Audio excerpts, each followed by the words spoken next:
Alright everyone, we have such big news today in the US economy that actually, this is all Trump talked about yesterday. It was a free-for-all, not just a tweet storm, but a tweet hurricane. To the point where the jobs report out of the United States, I guess for the month, was so good that Nancy Pelosi tried to take credit for it. And keep in mind, some of that reporting period was still semi-locked down. Things have opened up more now. And other than the loss of several tens of thousands of positions to looting, rioting, thuggish hordes of miscreants, things are probably moving in the same direction. It looks like we have, at least mildly speaking and tentatively, a V-shaped recovery. This is really great news for Trump, and I think he's very glad about this fact. 2.5 million jobs added in a single month. Numbers that's indescribable. This is wonderful. Now, of course, that still only reduces the unemployment rate by a couple of points. It is still very high. But if you follow that basic trajectory, and there's no reason to believe that with all the optimism in Wall Street for investing purposes, there's no reason to believe it's going to reverse direction. By election day, you could have most of the unemployment reabsorbed. Most of it, the vast majority. If that happens, there's really one of the keys to the White House, I suppose, at that point, because it shows that we're not going to enter a depression, number one. We're capable of surmounting the second Great Recession, which really is what we've suffered from the last couple of months. Coronavirus at this point is an afterthought. It's in the back of people's heads a little bit, but all of the people that were so nervous about you going outside a month ago, all of a sudden, now that people are engaging in mass protests, it's considered unfashionable to point that out. So all of the same morons that said you wanted to kill grandma if you protested the lockdowns now have no problem with much larger protests against police brutality or riots. They don't even call them out. It's funny because actually the U.S. legacy media still won't use the term riots, generally speaking. They still refer to them as protests even when people begin throwing bombs.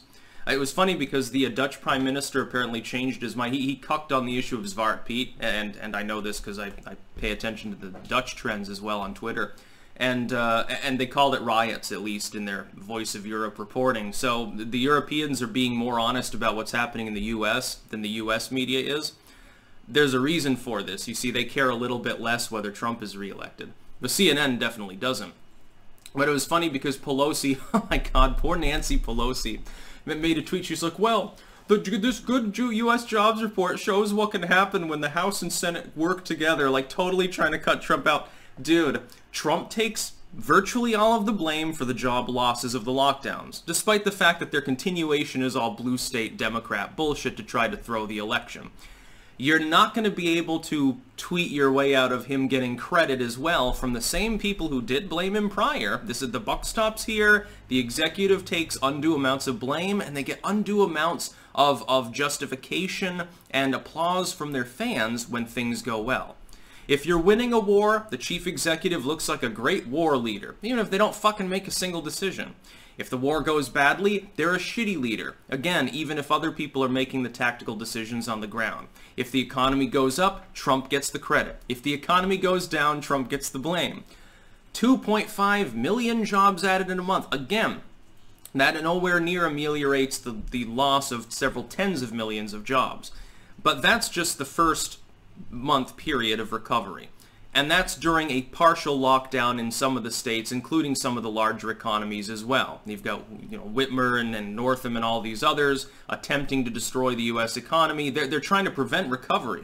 I think instead they're just going to prolong rioting and problems in their own states, look bad, and get wiped out at the state level too. You remember one of the biggest things in 2016 wasn't the Republicans winning big on a national stage. Trump is elected. That's great. Other than that, most of the victories were kind of mild. But down ballot in state houses, because Republicans had superior fundraising organization, they wiped the Democrats practically clean. A thing that's only partially been made up for in the midterm elections. It could go back in the other direction. If we assume that the coronavirus pandemic dies down, and it looks like it's destroying itself, there's no second wave to speak of yet. There's a small uptick in cases in some regions that could be the result of protests, but because of the incubation period probably isn't. If we assume that, and we assume at least a moderate V-shaped recovery, which is what I've been predicting now for a month, Trump will, what problems at that point does he have? Rioting doesn't hurt him, obviously. No, rioting helps him, if anything else. It's going to be very, very funny when his approval ends up rising a little bit because people were burning their own cities in the name of communism. Yeah, this hurts Donald Trump. He's such a lawless president. He's not the one that's cheering on rioting hordes, the ones that everyone is actually seeing, as opposed to the protests that get drowned out. A protest has to be 100 times larger than a riot in order to get the same media coverage. So when 60,000 people show up in a place like Houston to protest, it doesn't get as much coverage as a couple hundred people looting and burning a McDonald's in some other city.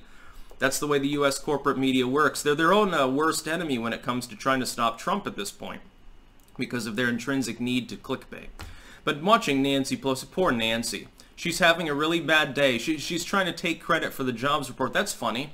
I thought the U.S. economy was teetering on the brink of depression because of evil Trump and all of his terrible failed policies and his evil capitalism, Nancy. You and the Senate and House didn't do anything unique to save anyone. If anything, the Democrats have balked at giving additional aid to groups that actually need it. That came from the Democratic side. You're the ones that spent weeks bickering over an extension of benefits for small businesses. It wasn't the Republicans doing that, it was the Democrats. If anyone's going to get credit, it's going to be Trump. And just think, all those people who temporarily lost their jobs, a lot of those people will be Democrats. A lot of them will also be independent voters. Some of them are going to tilt in the direction of voting for Trump because of this. They'll say, oh, God, Trump got me my job back. Maybe some of them got a better job. And apparently a lot of it's restaurant related.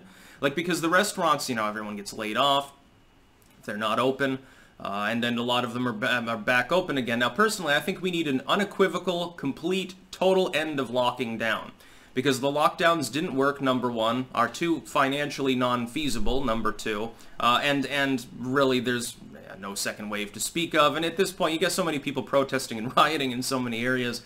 What the fuck does it matter if they go and eat a burger or if they're standing on the corner throwing rocks at the cops? They're still not social distancing. Fuck the lockdowns. Just end them entirely. At this point, it's just a ploy to get people normalized to a more draconian authoritarian future, and or a ploy to try to get populist Trump non-elected. That's really the crux of it. That's about all. Peace out.